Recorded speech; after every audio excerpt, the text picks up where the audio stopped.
belly of the beast. The center of the revolutionary struggle started in Europe, but after World War II moved eastward. Today, it's returning all the way west, right to here. The U.S. has used, the U.S. ruling class and the world's ruling classes have used the overthrow of the Soviet Union to open up an attack on the working class right here at home.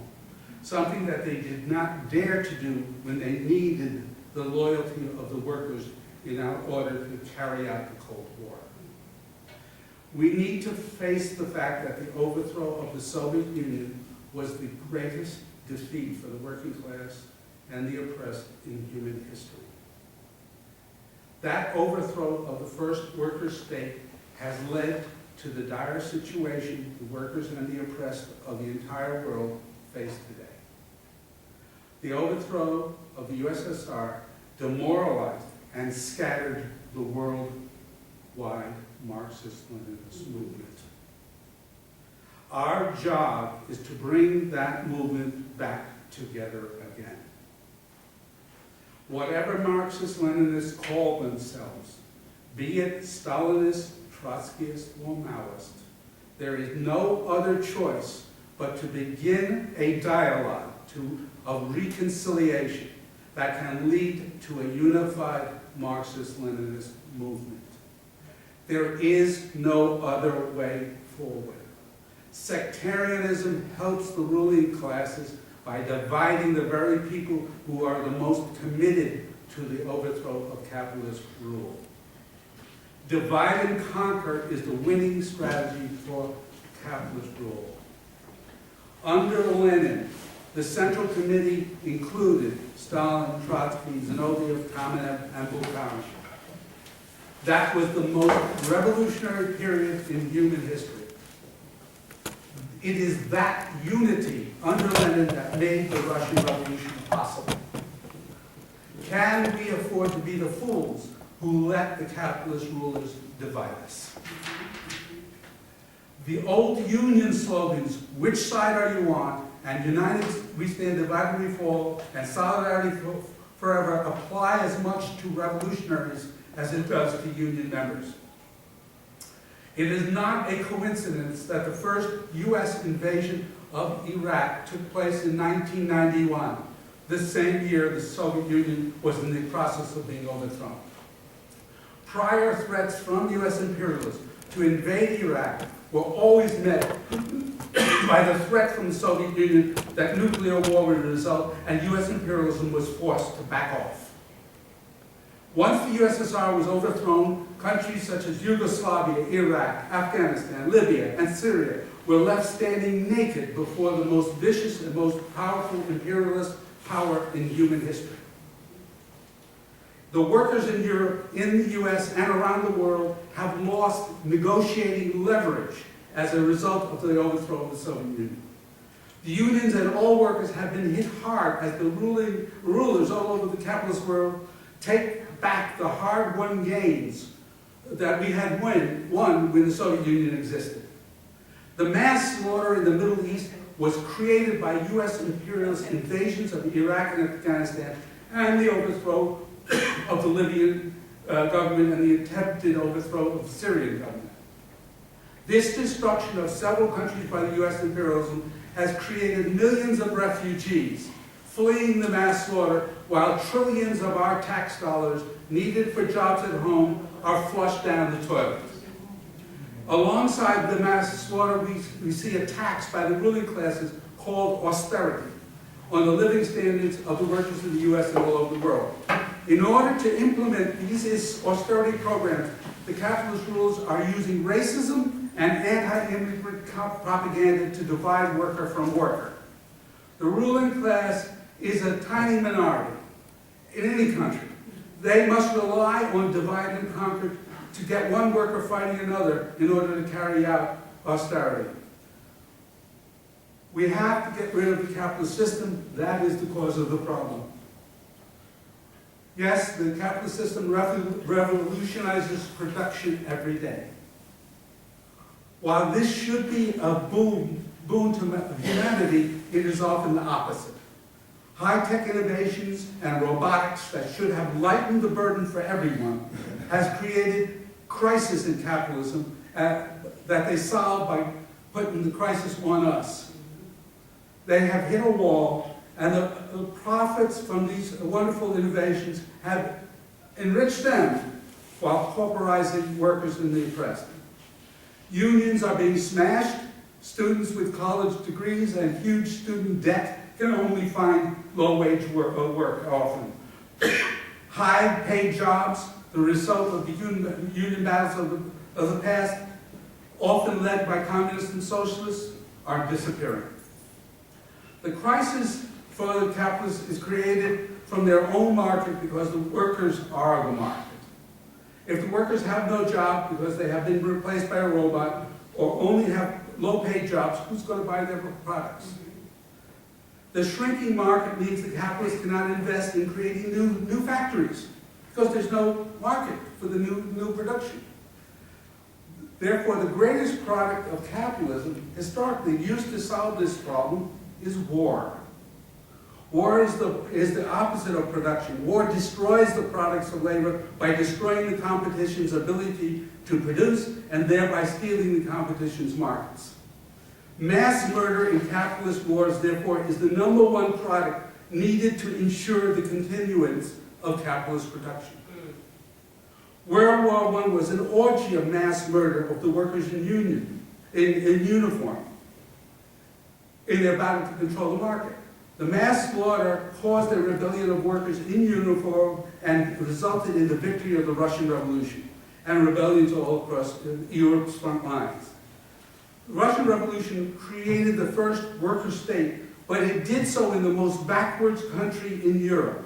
Most of the country was illiterate and poor peasants. The working class was a small minority. The Russian working class had become the leaders of the Russian Revolution simply because the capitalist class in Tsarist Russia was too weak to overturn feudal rule. The Russian soldiers and peasants turned to the workers to lead the revolution because the workers were the only organized force within Tsarist Russia that could end the slaughter of World War I. Russia was invaded by 17 countries, including the USA, after the revolution and had to go through a destruction of a civil war, a Western-sponsored civil war. By the end of that civil war, there was famine conditions in Russia. The workers represented a small minority, and they were mostly illiterate. They inherited their bureaucracy from the Tsarist bureaucracy. That's a problem for a new worker state. A large portion of the commanders of the Red Army were former Tsarist officers. Give you a little flavor of how you born in slaughter in those conditions with a minority of workers who were running the country. So it was born in the worst possible conditions you could ever see. It is very important to understand that and to understand where the U.S. imperialism fits in relation to that. After World War I, the imperialist victors created the League of Nations that is led by the U.S., UK, and France. They use high-sounding words about peace and organizing and so on and so forth, but it was really the victors, the imperialist victors, who ran the League of Nations. And Lenin referred to that as the League of Thieves. Okay. Yeah. Free trade is a myth. In the end, when there is a crisis in the capitalist market, it can only be resolved by war. League of Nations was used to strengthen the imperialist hold after World War I, and it led to the next war, World War II, as a result. When the capitalist system broke down during the 30s, the way they got out of it was through the war, economically. the imperialists, US, UK, France, prior to Hitler's rise to power, they supported his coming to power in Germany. They did so even though they knew that it would entail a war with them. But they preferred him to the communists, because that was the two choices you had. He was either going to be Nazis or it was going to be communism. The UK and France and the US wanted to see the Nazis come in to prevent that happening, and the Soviet Union was in favor of the workers, the German workers, who were defeated by the Nazis.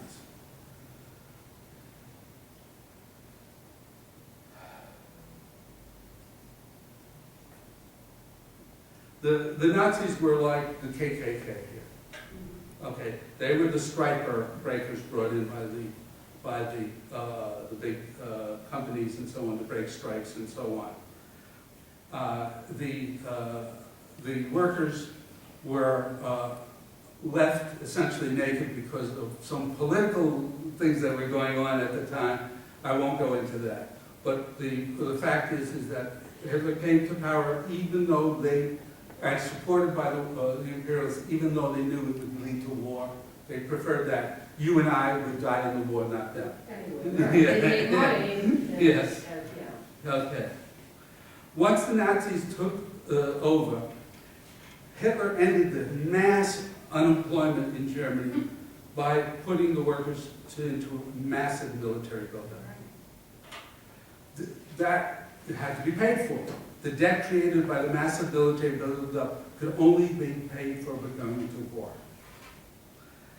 Now, that made World War II at that point inevitable. The Soviet Union understood this and tried many times to avoid the World War II. They even signed an unfortunate military alliance with France and the UK and Czechoslovakia to go to war against Nazi Germany if the Nazis invaded.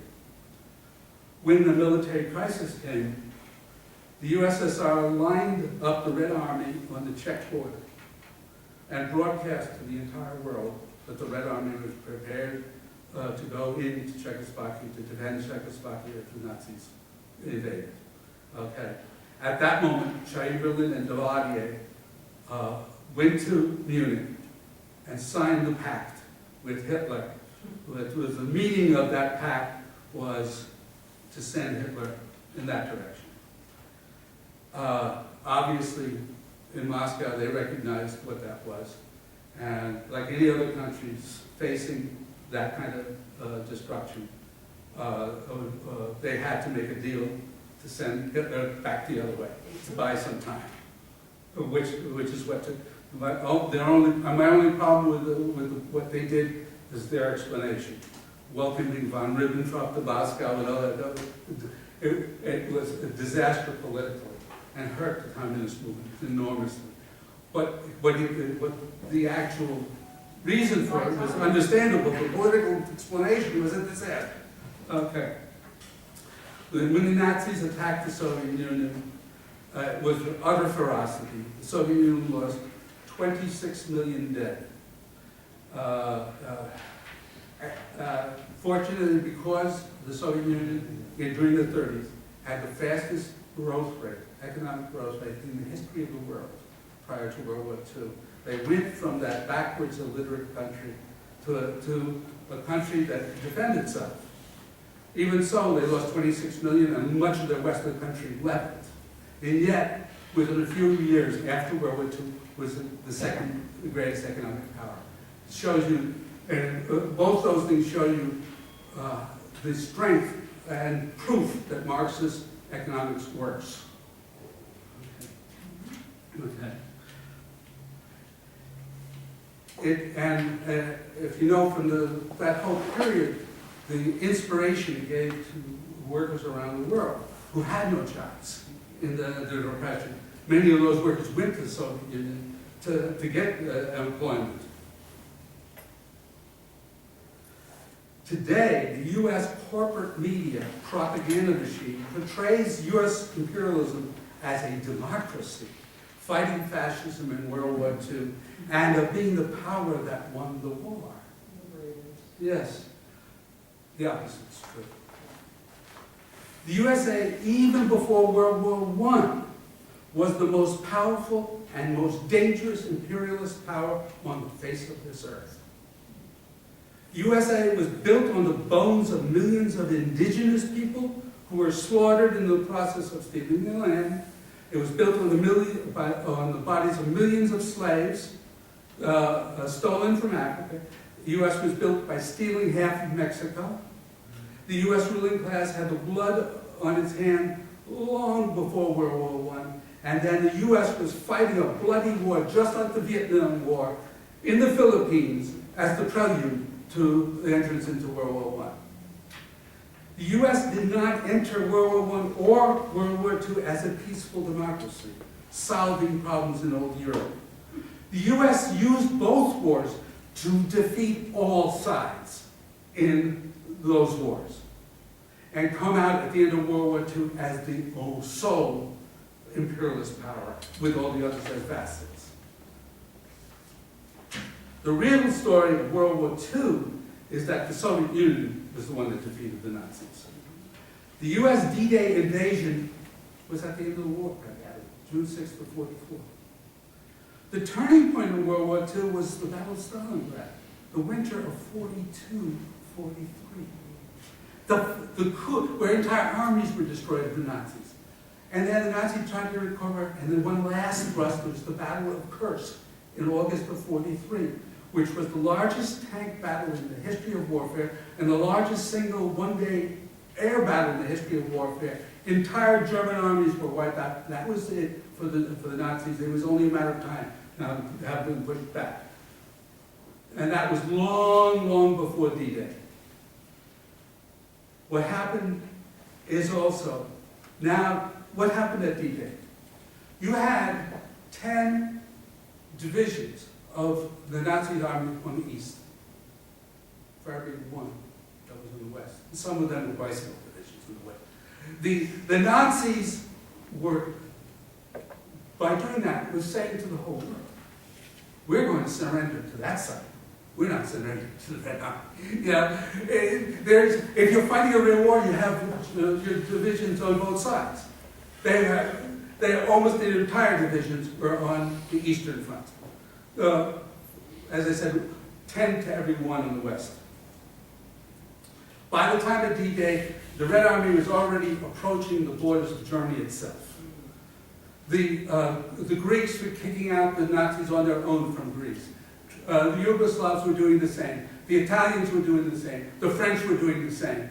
You had a situation that shows that the D-Day invasion was there to prevent communism taking over in Europe, not fascism. Fascism had nothing to do with it. They wanted to prevent communism from coming to the fore all across Europe.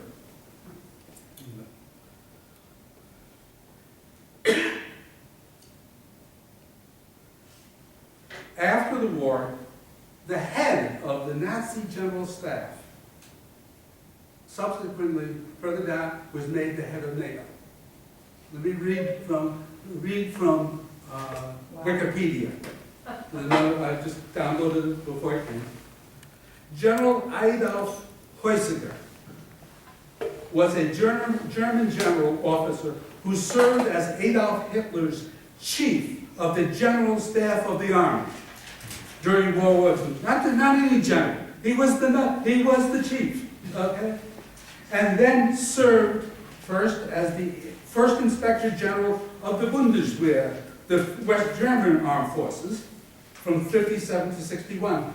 Heusiger also served as chairman of the NATO Military Committee from 1961 to 64. Wow. Hitler's chief of the General Staff was the chief of NATO. You can't make it any clearer than that. Okay. Before World War II ended, the Cold War had already begun. Yes. with the bombing of Dresden, the firebombing of Dresden, and the atomic bombing of Hiroshima and Nagasaki.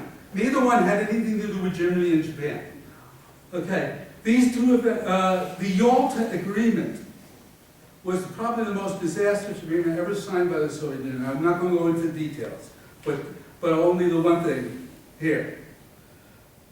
The atomic bombing of Japan needs to be understood in regards to the Yalta Agreement.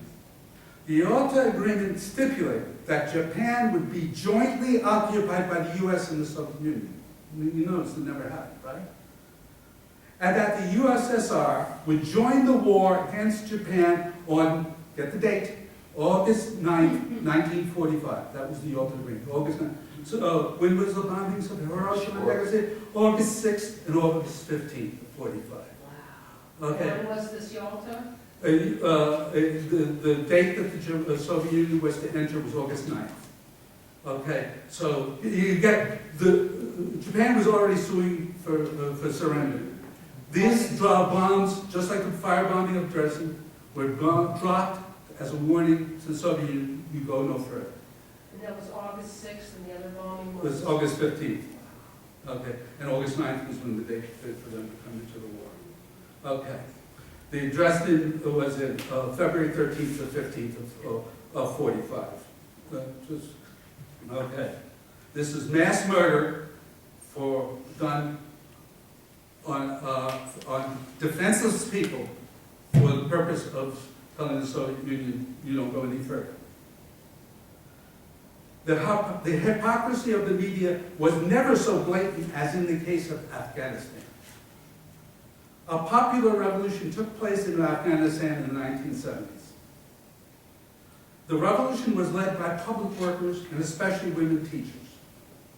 The feudal landowners fled to Pakistan, and the CIA organized them into a war that attacked, in particular, the women teachers, who were going into the villages to free Afghani women from feudal bondage. I still remember the front page of a New York City major newspaper, Newsday. The whole front page was a picture of one of these freedom fighters standing over somebody they just killed. Who was that they just killed? A woman teacher. You know, and not explain to the American public what that meant. I read it, I looked at it and said, you know, but the average person wouldn't understand what that picture really meant. Okay. And you had at the same time, watching on television of Dan Rather on the front lines with those freedom fighters, you know, in Afghanistan, who happened to be including Osama bin Laden, you know, that the CIA brought there. And these freedom fighters are today Al-Qaeda. And it is, if you look at who was, they brought Al-Qaeda to Kosovo. They brought Al-Qaeda to Libya. They brought Al-Qaeda to Syria. They have no principles other than war, really, to protect their capitalist system. That's it. The blood spilled by U.S. imperialism has created misery all over the world. And we are now at a crisis point in history, because the potential for World War III is there for everybody to see. And fascism is on the march as a result. Fascism is a cry of despair, really, because the left is not unified. It has no pole to pull them in our direction. You know, people have despair. They're going to reach whichever direction they can. But if we are weak and we're not unified, well, who are they grabbing at? You come and save us, you know, from our, you know? Cry of despair. It's a cry of despair. So whichever side is strong. Yes, whichever side. The petty bourgeoisie responds to whoever's stronger. Yeah, it's a petty bourgeois movement. And if the workers are strong, they come to us. If the fascists are strong, they go that way. But it's a cry of despair in a crisis period. Well, also the working class, Right. too. Yes. Yes, it's a cry of despair. The workers don't have any progressive leadership, no left wing, no militant fighter. Union's gone, Okay. basically. Okay. Fortunately, okay, so we see it here with the Donald Trump phenomena, and in Europe with the open Nazis that the US put in Ukraine. Fortunately, here in the US, there is a fight back against the racism and the anti-immigrant attacks of Donald Trump, led by the Black Lives Matter movement and the youth of all ethnicities. We need to understand that the capitalist state is the instrument of a particular class, in our case, the US oligarchy. We have the best government money can buy. While we are for workers' democracy, we cannot be for bourgeois democracy.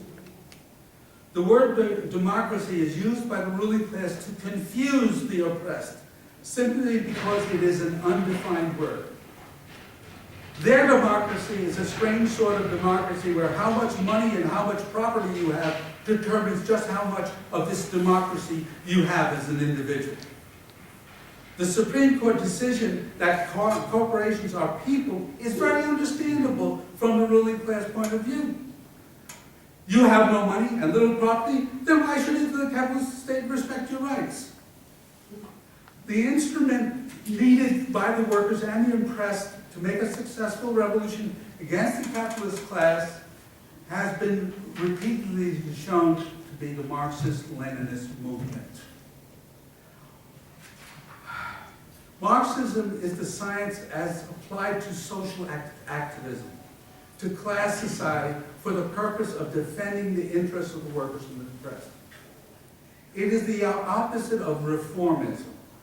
Reformism immediately concedes the most important defense of worker and oppressed people's rights by accepting capitalist rule and trying to smooth over the worst aspects of capitalist rule. Marxist-Leninists start from the point of view that the capitalist system is the problem. That no amount of reforms can change its murderous nature. Marxist-Leninists understand that the interests of the bosses and the workers are continuously at war.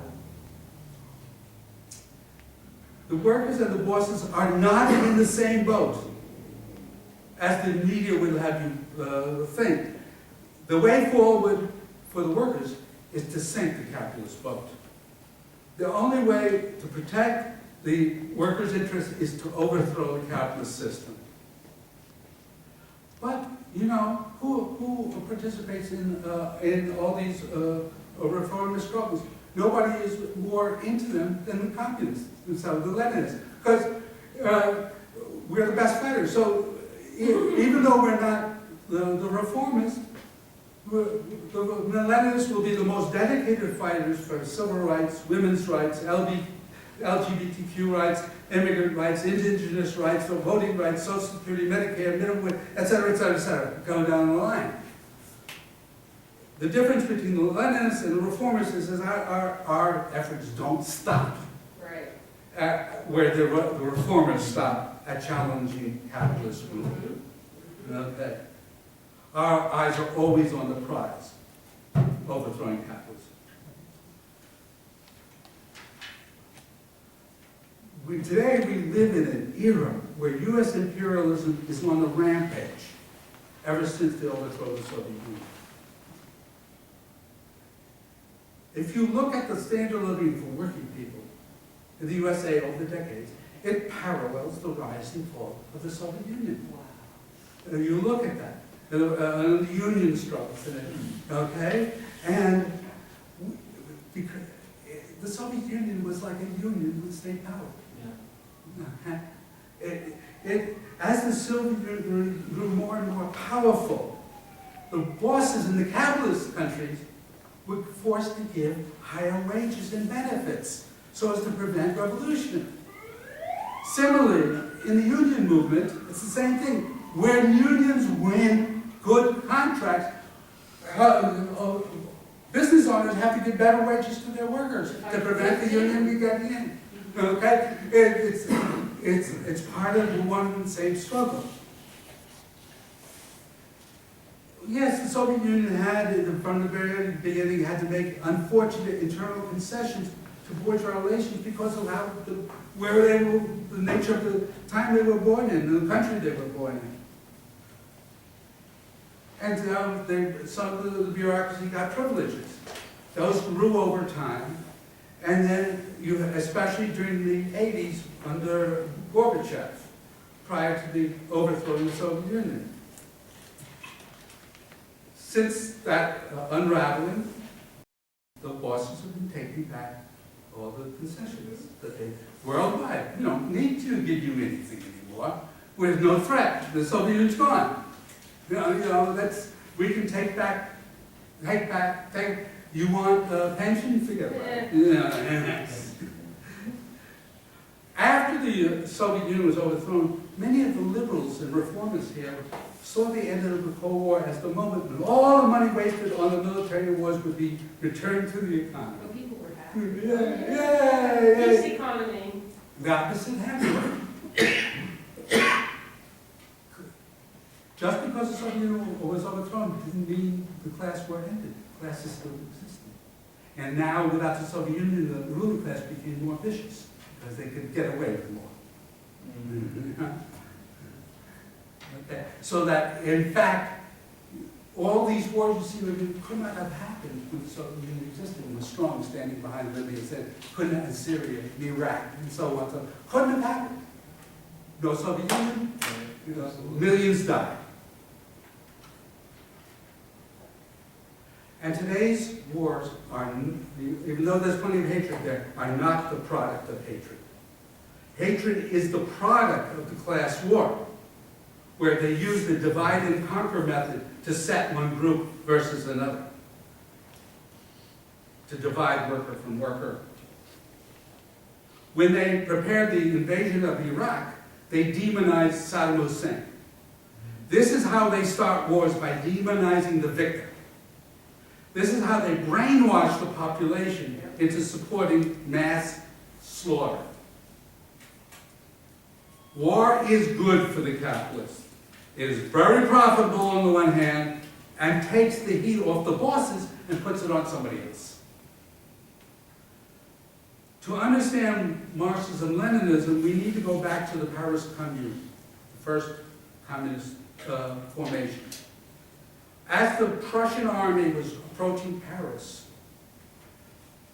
Karl Marx advised them not to do the rising in the Paris Commune. He saw it as it would be a fatal mistake.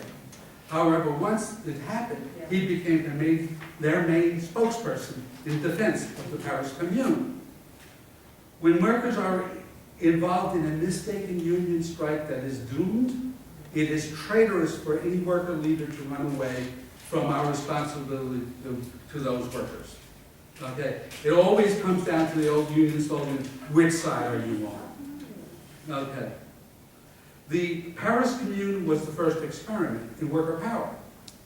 The most important lesson that they got is that the French ruling class feared the French workers more than they did the Germans. Okay? The Paris workers made the mistake of letting the French capitalist leaders leave Paris with their National Guard and everything. And what happened next, to their surprise, is they negotiated with Bismarck.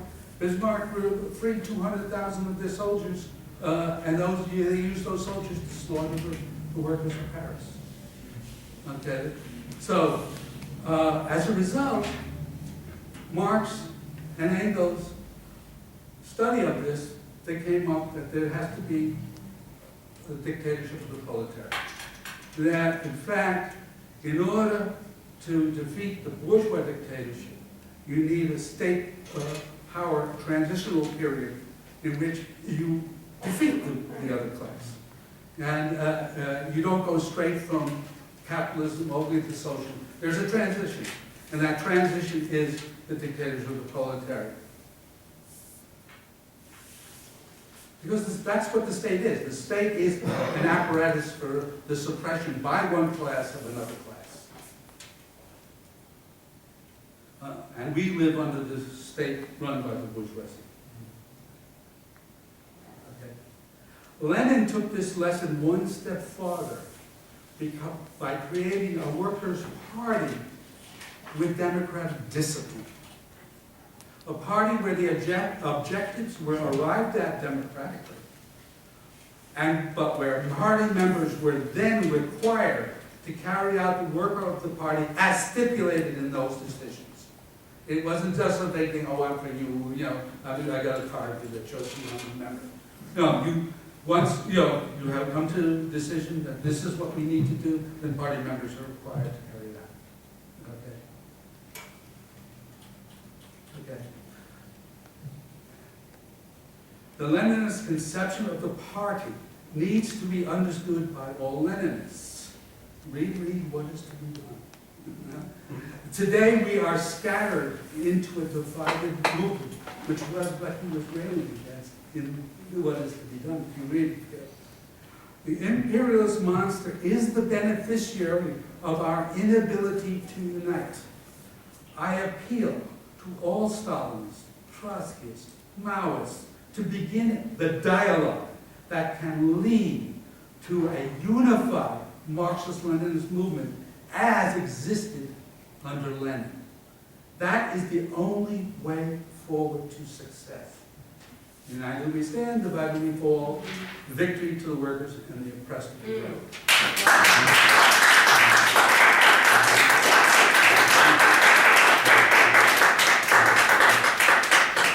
One line I wanted you to repeat, that Marxism is the science of... Social. Marxism is as Marxism does. You have lots of professions claiming to be Marxists. They're not Marxists. They may, if you read a lot of books, fine, but Marxism is a applied science. You read the books and do. If you just read the books, you don't understand, because you haven't actually organized people. You haven't organized workers. You have not organized the oppressed. You don't know what you have. Reading a book is nice.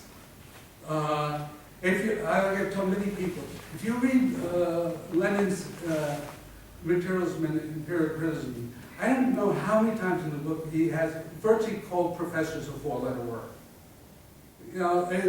It's a problem. We have a lot of people who say, I have knowledge. What do you got? The point is that we want to unite the activists. When I talk about Marxist-Leninists, I'm not talking about us summer people who will talk about it. We're talking about actual people who are going to be in the front lines, facing the police's batons or whatever. People who are going to organize on the job, win election in unions. It frustrates me to see leftists not go to union meetings. Oh, that's too boring. It's run by the bureaucrat. No, your duty is to organize the work. You spend your whole week with the workers. Why aren't you organizing it? That is Marxism. That is Yes, you must understand by reading, but that's trying. Practice and theory are one and the same. They're one and the same. If you only practice and you have no theory, it's like a Brownian movement. There's no focus. If you are serious and read What is Beyond and other things, you understand that it's a job. Revolutionary work is a job. It's a profession. Okay? It's your PhD in understanding people's needs and how to defend them, how to organize. Best way to do that is to be in a Leninist organization, of course. I spent 45 years in workers' world. I don't know of a better organization on the planet, okay, to join and learn how to organize. Because they do mass. If you see, when I first came around, I had all these, you go to these new school, all these radicals and everything, and they go, oh, poo-poo, workers' world, all they want to do is demonstrate. Well, how do you connect with the masses? Or are you going to do it watching your TV? How do you fight? Or reading your book? How do you fight? You have to do.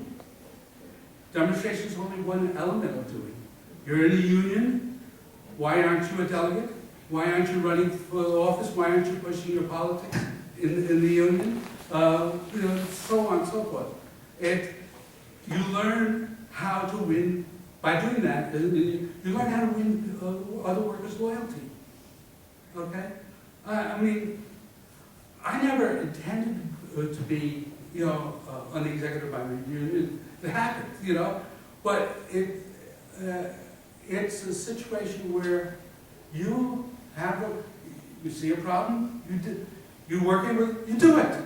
You organize the workers. Mm-hmm. You say, I'm for this and that, vote for me. I'm against the wars in Syria and Iraq, I'm for Gaza, I'm for this, that, and the other. Vote for me. I'm for $15 minimum wage or whatever, vote for me. That's, the crisis comes, you do what you gotta do. And it's an applied science. Marxism is not it's a great philosophy. And the professors will talk about philosophy. Okay? What we want is to change the world. Right. Philosophers may philosophize all the way, but our job as Marxists is to change the world. And that means to do it in the most organized fashion together. And anarchist thinks, we can just run out and we'll have a... that's ridiculous. It's like-minded. It's like-minded. It's serious. This is something... You're facing the most powerful ruling class in human history. U.S. ruling class. This is not... Germany had nothing on this. This ruling class has become so powerful that all the other ruling classes have become its vassals, whether it be UK, France, Germany, Japan. They're vassals. When the US says jump, they jump. Okay? The reason why they're so hot on stopping Russia right now is not that they're opposed to that Russian leadership so much, because that's the leadership they helped sponsor to overthrow the USSR. Yeah. That's capitalist oligarchs over there. Yeah. But here's the problem. If they allow Russia to integrate into Europe, then Europe could split from the US. They would give them, it would be dangerous for the US domination of Europe to allow Russia in. They can't. The people in the leadership, counter-revolution, but they'd be welcomed. Hey, we've been. No, because the U.S. ruling class was not going to allow any opponent ruler to arrive since they've been number one since 1945. They were not going to allow that to happen. So even without their interest in doing so, Russia has been forced into the arms of China and so on, because the U.S. will not allow any other power to challenge it. The U.S. military is equal in size and to the rest of the world combined. This is, and the purpose of an aircraft carrier, if you're in a country in Africa, they have no aircraft carriers, and it's to intimidate them. The whole purpose of an aircraft carrier is to intimidate countries that are weaker than you. That's the purpose. It is the ultimate instrument of imperialist power, because they can launch their attacks from anywhere with those aircraft carriers. Okay. Any other? What's your insights on confronting sectarianism among Less confronting, more dialogue. What I do is I take a deep breath. Unless somebody does something totally outrageous, which they say. For instance, I was, until I couldn't come anymore to New York, actually, until I could not represent the local anymore, I was on the May 1st Coalition, one of the co-coordinators in New York, the major big sitting on that were Maoists and Stalinists sitting there together. We're friends. And In private conversations, it is horrendous, but keep friends, we keep them, we work together, and hope that the working together, we can work out all these various things. I'm for Trotsky, completely. That doesn't mean that Trotsky wouldn't work out the same way. He worked with Stalin, he worked with the Zinoviev, with all of those there in the most revolutionary period. That shows you can do it. Right. The question is, the problem is, there's a new era. A lot of the leaders of these other groups their feet are still wet in the history back there. But the new people coming in they like Mao or Stalin because they think they're the most revolutionary. So we don't want to discourage them on that. We want to find a way to, how do we work it? You want to fight U.S. imperialism? I want to fight U.S. imperialism. So it's on the program going forward where we can have unity. We can work out, history there. It's very important to read history. I read history all the time to understand how to go forward. But in this period, it's very delicate because a lot of the youth don't know any of that history. They're not tied to the Soviet bureaucracy as these older ones were. They're not tied to that. So it's counterproductive to get into arguing with them unless they actually do something stupid. And put out stuff that I've seen some of them put out, and they have to answer it. Okay? And they love to put on Facebook the ice pick and other stuff. I'm like, oh, you got it. I mean, the ultimate image of sectarianism. It is something where, see, the world changed when the Soviet Union was overthrown. Those old disputes are important, but it's a new era. And the movement has been scattered into 1,000 pieces. How do we bring it back together? That's the idea. How do we bring it back together? And that's our responsibility. That's our defense of Marxism-Leninism then becomes primary. And we don't do it on a sectarian basis. That's it. Well, how about if nobody else wants to come on it? What if we're in? That's reality. That's reality. You can't invent a new human race. Right. Okay. You can't invent it. You deal with what you have in front of you.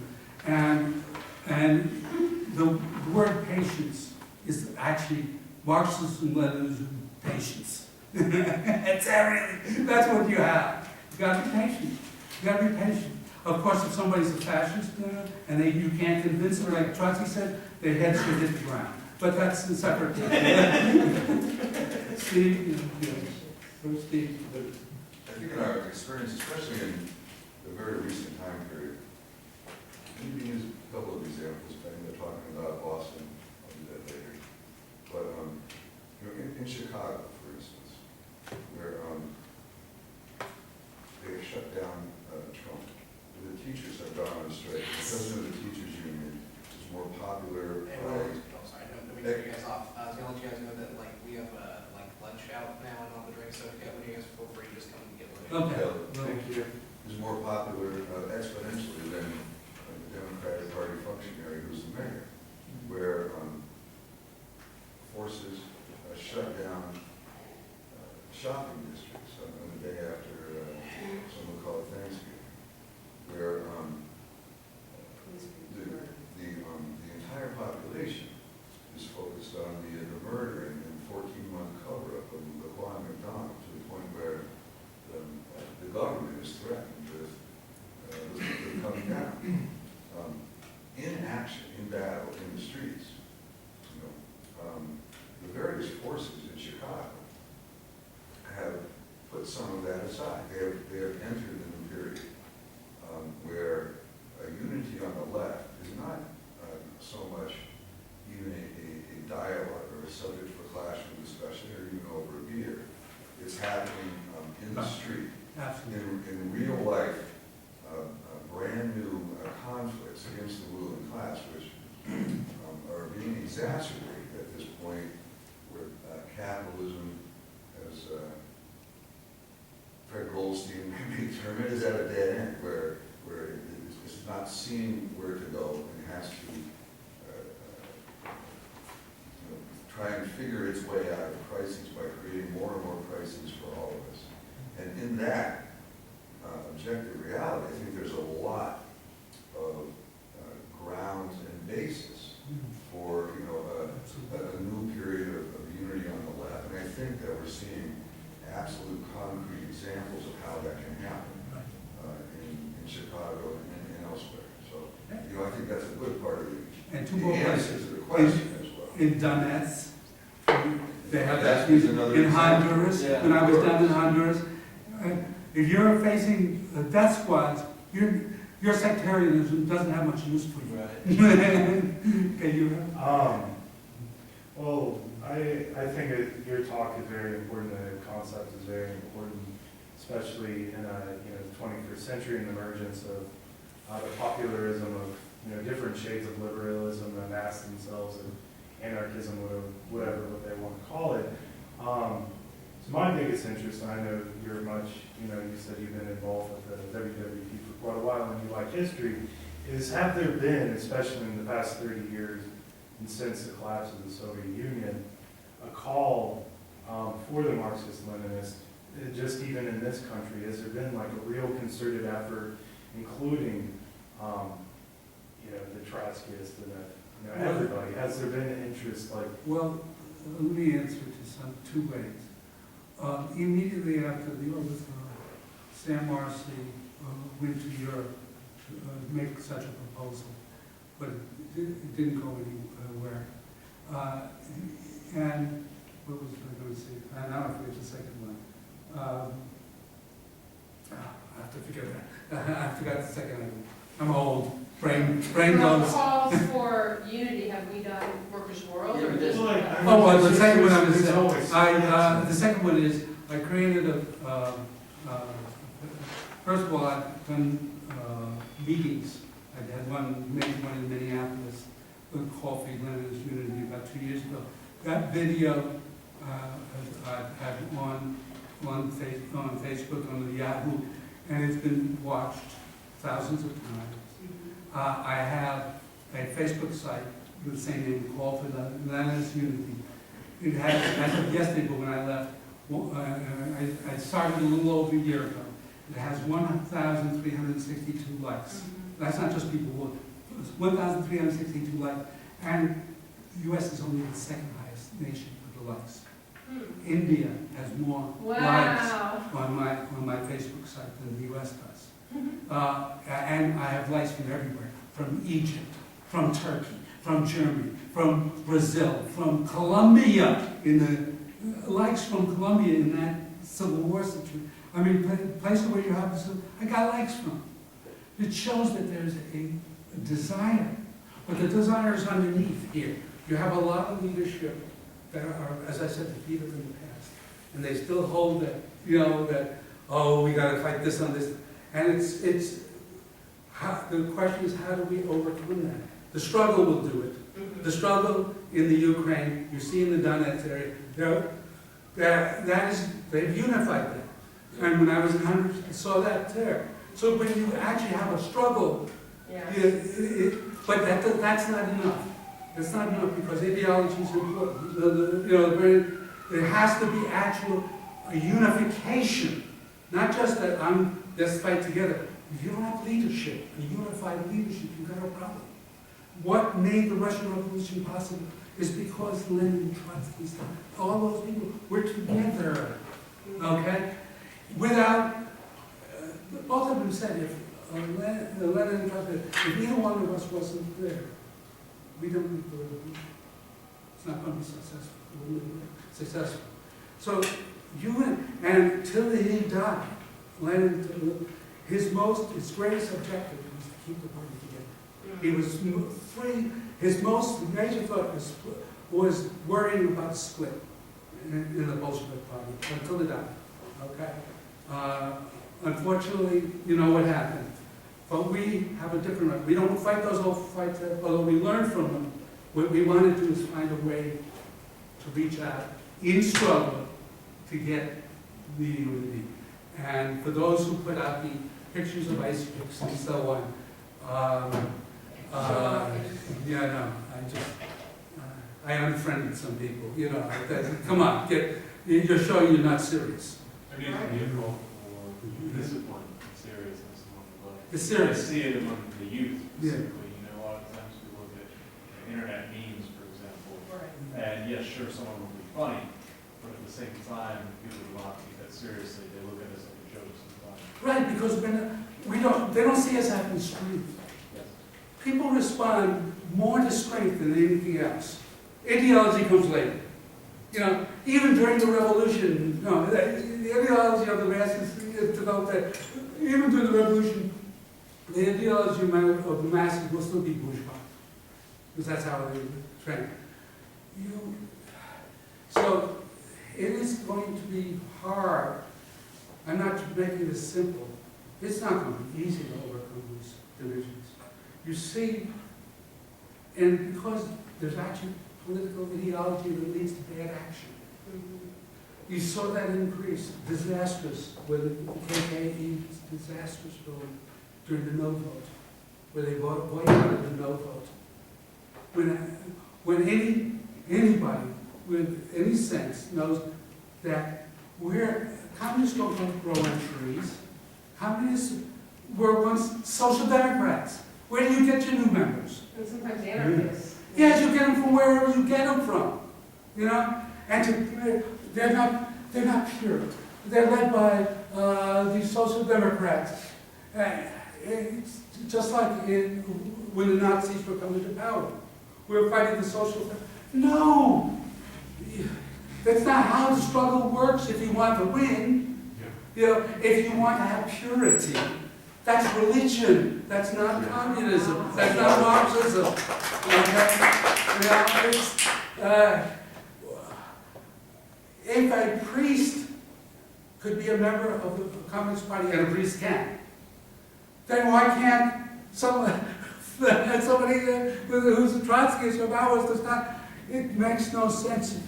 The way you win the masses is by discussing, arguing, and so on. You have to win their minds. Being the best fighters. But you also have to win their minds. You have to do both. You have to do both. And you can't allow the sectarianism just to undermine what the struggle is all about.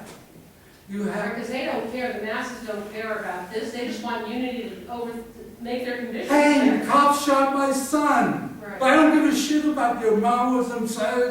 The Right. cop shot my son. What are you going to do? Right. You know, Right. I can't feed my family. I don't make enough money. What are you going to do? Right. Okay? It comes down to Marxism is as Marxism does. And it comes down to patience. If everything is going for the other side, you're still standing. You know? That's right. Okay? You're not the summer flower that wilts in the least breeze that comes. Okay? It's a profession. Meaning, it's full life. Okay? You are the representative, the conscious representative of the class you're defending. And you have no right to walk away once you understand. Because if you understand what's going on and you walk away, you're a traitor. Okay? That's it. All right. And thank you for inviting me. That is-